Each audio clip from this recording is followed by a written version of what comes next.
Well, what is the latest with what is going on in Ukraine ever since Prigozhin staged his insurrection or rebellion or coup or whatever we're calling it? He's been exiled to Belarus, but there have been some now updates to this story that maybe some of his end game was to capture some of the top military brass. There's reports that some other military brass, top Russian military brass, are missing. There's also reports that Prigozhin is no longer going to be, Wagner Group in general is no longer going to be fighting in Ukraine. So, what is the latest with everything that is going on, the fallout from this rebellion of Prigozhin's? With us now is Scott Ritter, former UN weapons inspector and vet. Scott, welcome to the show. Thank you so much for being here. Oh, thank you. Thank you for having me. What do you make of, first of all, just the rebellion itself, this uprising? There's been a lot of, well, it's just hard to kind of wrap our minds around what would lead Prigozhin to get to this point. What is your assessment of what got him there? Do you think that there was like NATO forces involved? Was he just angry? Is he crazy? Like, what do you think happened there? Well, we have to keep in mind that Prigozhin is not a military man. He's a businessman. And Wagner Group is a business. In May of 2022, Wagner received a $940 million contract from the Ministry of Defense of Russia to create a combat unit on the territory of the Lugansk People's Republic. Wagner was allowed to do this because Lugansk People's Republic wasn't Russian soil. It was an independent republic at that point in time. Russian law does not permit private military contractors. Russian law doesn't permit private armies forming on Russian soil. But Wagner was deemed to be the quickest way to get military resources to that area, so the Russians contracted him. Wagner, the military force that was formed, was formed of very capable professionals, veterans who performed very well on the field of battle, developing a much-deserved reputation for being, elite is an overused word, but for being tenacious, for being violent, and for winning. The problem for Prigozhin came in September of 2022 when Lugansk held a referendum to join the Russian Federation and was absorbed. At that point in time, legally speaking, Wagner was in breach of the law. But the Ministry of Defense said, because we signed a contract with you, we'll continue to allow Wagner to operate until the end of that contract, at which time Wagner will have to convert to a volunteer unit working for the Ministry of Defense. Your business deal is over. This was not acceptable to Prigozhin. He was making a lot of money. And so basically what I'm trying to tell you is that his fundamental motivating factor was greed, pure greed. And so Prigozhin started a public relations campaign lashing out at the people he deemed responsible for this, the Shoigu, the Minister of Defense, and Gerasimov, the Chief of the General Staff. And he began denigrating them, belittling their competence, calling them, basically called them traitors to Russia, saying that their approach to war was inefficient, was costing Russia thousands of lives, that he alone, Prigozhin, a man with no military experience, by the way, Prigozhin and Wagner could save the day. And the key thing was that Russia had to keep Wagner in place. Neither Shoigu nor Gerasimov nor Putin bought into this. Prigozhin made multiple appeals to Putin. And then at the end of the day, the Russians said, no, you're out of luck.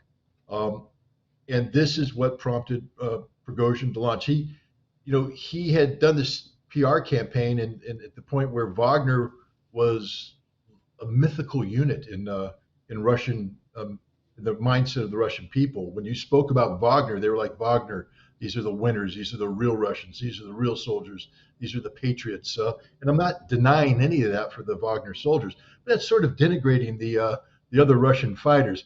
One of the things Prigozhin has famously said is that Wagner knows how to fight. We reduce casualties for the Russians. But the facts speak otherwise. To give you an example, the battle for Bakhmut, which was a Wagner victory, 75,000 Ukrainians were killed. That's a big number. 30,000 Wagner soldiers were killed. That's a big number. That's like a 2.2 to 1 kill ratio in favor of the Russians. Now, Gerasimov and Shoigu, whom Prigozhin is denigrating, have just built a Russian defense to counter the Ukrainian counterattack. 13,000 Ukrainians have been killed to date. 1,300 Russians have been killed. That's a 10-to-1 kill ratio, 10-to-1 in favor of Russia. Who's the better military force? The 10-to-1 or the 2.1-to-1? That's my point. There's a lot of hype around here. So Prigozhin basically realized that if things stood as they were, he was not going to be able to hold on to this business. He believed that, and he was led to believe, that if he made a march on Moscow, that he would be supported by the military, that he'd be supported by the people, he would be supported by politicians, by businessmen, and that he could bring down the Ministry of Defense. You say the two people he wanted to arrest were Shoigu, the Minister of Defense, and Gerasimov, the chief of staff. But as he moved in, nobody rallied to his cause, not a single person. And at the end of the day, when the forward elements of Wagner approached Serpukhov, a suburb south of Moscow, they ran into 2,500 Russian special forces who said, 1 inch more and we kill you all. So it was a free ride up until then, relatively free. Wagner shot down some helicopters, killed 12 pilots. The Russians fired a missile at Wagner to prove that they could kill them, and they had killed 2 soldiers. 10,000 Chechen Akhmat special forces surrounded Rostov. A lot of people don't talk about this. They sent a signal to Prigozhin. As soon as Putin says go, we're coming in, we're going to kill you. We're going to kill all the Wagner people. See, Wagner's not immortal. They're not invincible. They were operating outside their base of operations, and they had no sustainability. Prigozhin backed down because the only alternative was to die. Putin did not want to have a civil war, so he accepted the retreat of Prigozhin and gave him amnesty, so to speak, to go to Belarus. But here's the kicker. Remember Al Capone, that gangster back in the day? Murderer, beat people up, theft. What did he go to jail for? Tax evasion. See, Prigozhin got amnesty for committing treason, because that's what he did. He committed treason. But he's being investigated now for corruption, for embezzlement, and he's going to go down because everybody knows he was the biggest crook around. Why didn't Russia just use their troops from the beginning? I mean, why did they really need to use this Wagner group to go in to fight this special military operation? When the special military operation was conceived, it was meant to be a very short operation. The goal was to hit Ukraine with sort of a shock and awe, not to capture Kiev, not to overthrow the government, but to compel the Ukrainian government back to the negotiating table. You know, we just recently found out that the Russians and Ukrainians were negotiating up until the day that Putin ordered troops across the border. That the Russians were telling the Ukrainians, hey, look, we can resolve this peacefully. We just need you to sign a treaty similar to the Minsk Accords that you walked away from, and all this will go away. You'll get to keep everything except the Donbass and Crimea, but that's it. War's over.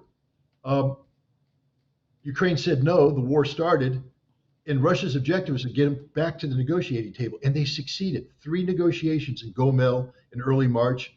1 April, they were supposed to meet in Istanbul to sign a treaty.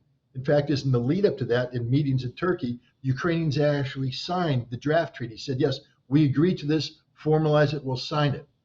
They walked away from that at the behest of the British. And then the British and Americans began pouring in tens of billions of dollars worth of equipment. So what I'm trying to point out is the original force structure of the Russians, around 180, 200,000 troops, were not designed to wage this massive war. They were designed to shock the Ukrainians. When that failed, they had to go back to, okay, what's next? The military occupation of the Donbass. But here's where the Russians looked at their forces and said, we don't have sufficient forces to the task. Wagner will be created to help the militias of the Donetsk People's Republic and the Lugansk People's Republic solidify their strength and begin offensive operations, because there wasn't enough Russian troops, and Putin at that point in time wasn't willing to go into a mobilization. So Wagner was designed to fill a need at the time that existed.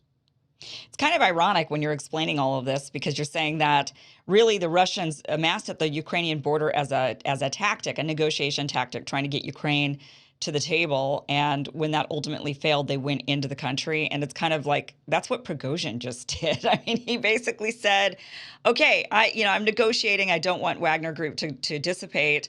We're in it, and so and when the negotiations seemed to fail, he then said, "Well, then we're marching in, and we're going to try the Right. shock and awe." And ultimately, it was very shocking, and there was a lot of awe. And then again, the negotiations didn't work out. It's almost like the exact same tactic, just used Right. again, Except and that it didn't work. Prigozhin has no legal standing.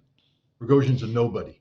Prigozhin has no authority. Prigozhin is a traitor. There's not a professional military officer in the world that can support what Prigozhin did because it betrays everything a professional military officer is supposed to stand for. Yeah, I mean, it definitely right. I mean, there's no doubt that that's not supposed to be happening within a military for sure. If you go trying to march on your country, yeah, there's usually some pretty big consequences to that. We've seen what happened even with January 6th and how harshly those people were treated versus even how Putin has been with this particular armed rebellion, which is much different. A military force coming after your capital city is quite very, obviously, yes, it's treason. Um, Now there's been reports that Prigozhin is getting some amnesty in Belarus, but you're saying, yeah, but he's going to go down for other things. They're going to make sure he pays one way or the other. There were reports that have come out from Moscow Times saying that General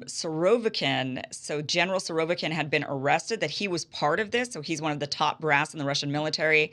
And they were reporting that, and this actually came out even prior to the Moscow Times. There was reports in the U.S. Mainstream media saying that top brass in the Russian military were involved, or that they had sanctioned this, that they had said, okay, yeah, Prigozhin, we're with you. And no one really believed that. It kind of looked like, when the New York Times is saying this, it's like, well, of course they have reason to try to, instill doubt inside of the Russian military after something like this happens. But then we get reports from the Moscow Times a day later that General Surovikin had been arrested in conjunction with this. Do we know anything about that? I mean, I don't know if that could be confirmed. Moscow Times isn't necessarily the best source in the world. But do we know what's going on with some of the top generals? Were any of them involved in this? I mean, the way you phrased the question, do we know? So we, We don't right, know anything because we're thousands of miles removed. right. What I can say is that every indication is that there have been no arrests. That this is purely a psychological operation run by the Ukrainians. It's been picked up by mainstream media in the United States, and they've run with it. Um, it appears that Surovikin is at work. You remember he's in charge of an air campaign that is in the process of destroying Ukraine's industrial infrastructure, electric grid, and air defense network. And today, more strikes took place. Gerasimov is the chief of the general staff, and he's running a war. Their job is not to appear in front of TV cameras to appease the Moscow Times, the New York Times, the Washington Post, or anybody in the Western media. These are two leaders who are at war, and Russia's waging war, and so far Russia's doing a pretty good job. It appears they're winning this war. So I strongly doubt that Hmm. either Surovikin or Gerasimov have been arrested, detained, and I doubt at this point in time if any military officer has been.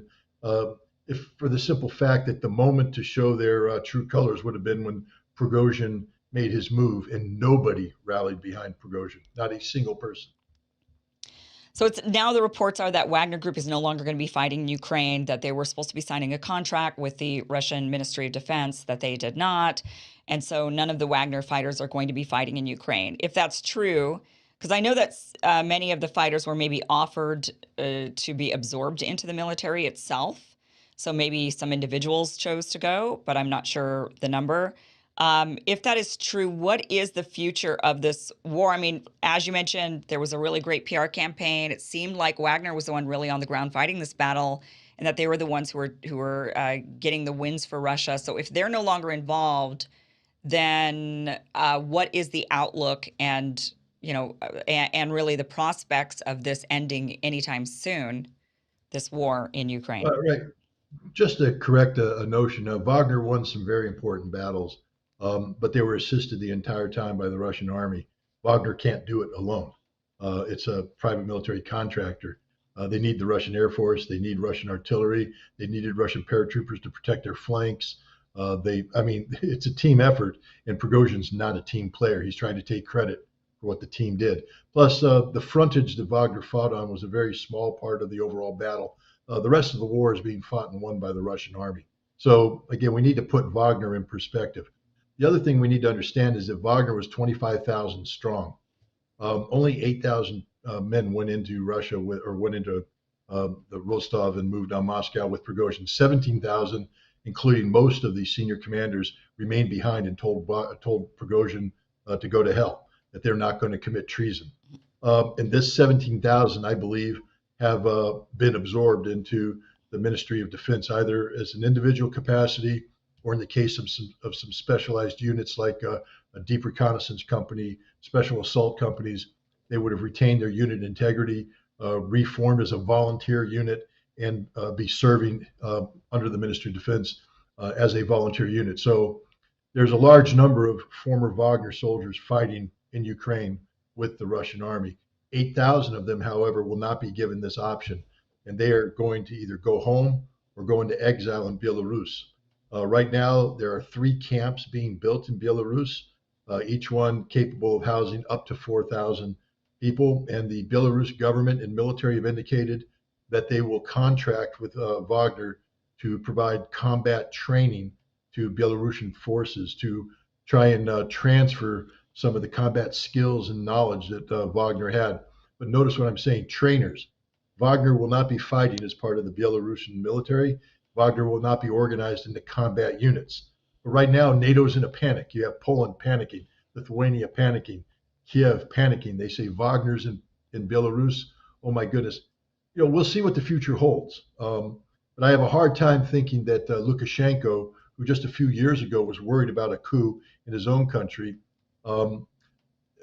allowing Wagner forces, who already showed they're capable of high treason in marching on the capital if they don't get their way, to reform into military units. I have trouble seeing that happen. I have trouble seeing Russia allowing this to happen.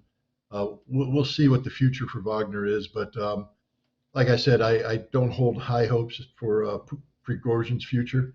I think he murdered 12 Russians. I think everybody needs to understand that.